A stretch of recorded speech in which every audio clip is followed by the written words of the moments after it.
I was born in Croix-des-Bouquets, a village that lies in the West Department of Haiti, about 10 miles from the nation's capital, Port-au-Prince.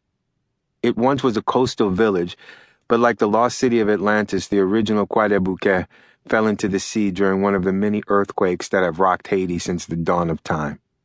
The Port-au-Prince earthquake of June 3rd, 1770, was so strong that the tsunami waves it caused turned the earth along the coast into mud incapable of supporting buildings, and so the entire town slipped under the water.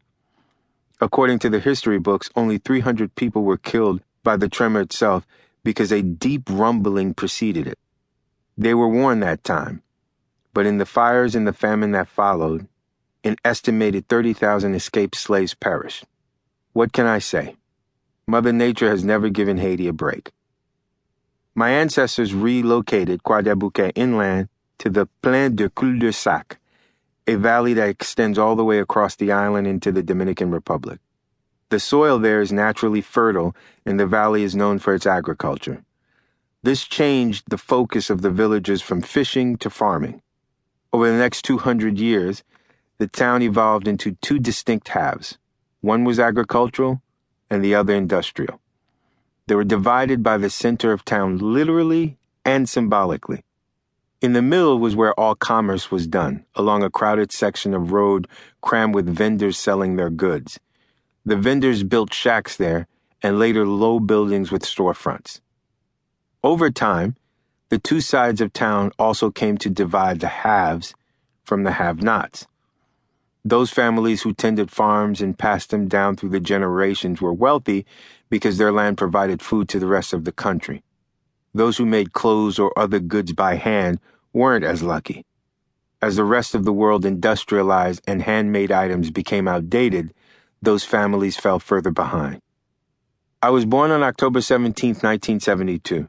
My family lived in the formerly industrial side of the village in a place called La Serre, which by that time resembled the Juhu slums of Mumbai that were captured so well in the film Slumdog Millionaire.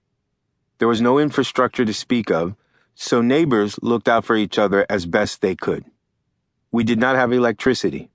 We did not have centralized health care or local clinics of any kind. My mother will be the first to tell you that my birth was not an easy one. I was not a small baby, so she was in pain, and I did not come quickly, so her pain was not brief. After hours of contraction, she was near delirious, but I would still not come because my large head, so I'm told, had become stuck in her birth canal. The village midwife did what she could. She used forceps to grip the sides of my skull, but she could still not guide me clear. It's not like there were super professionals doing this stuff in Croix-des-Bouquets. As the clock ticked and my mother continued to cry out in pain, the midwife lost her patience. "Woman," she yelled, right in my mother's face, "shut your trap now.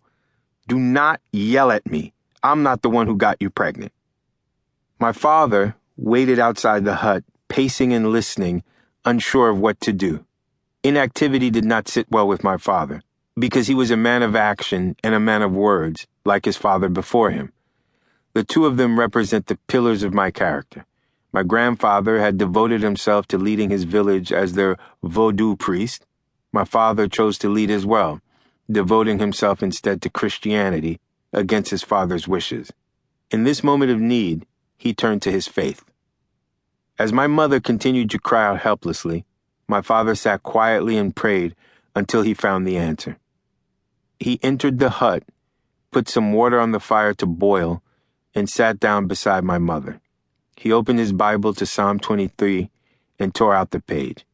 He cut the paper into small pieces, dropped them into the water, and stirred the concoction as the women stared in disbelief. The midwife said what my mother could not. "Are you crazy? Why are you cutting your Bible?" "Silence," he shouted. When the psalm had dissolved, he let the water cool. Then he made my mother drink it. "This will ease your pain," he said. 2 hours later, I was born. My father gave me the gift of words before I even left my mother's womb. Psalm 23. The Lord is my shepherd. I shall not be in want.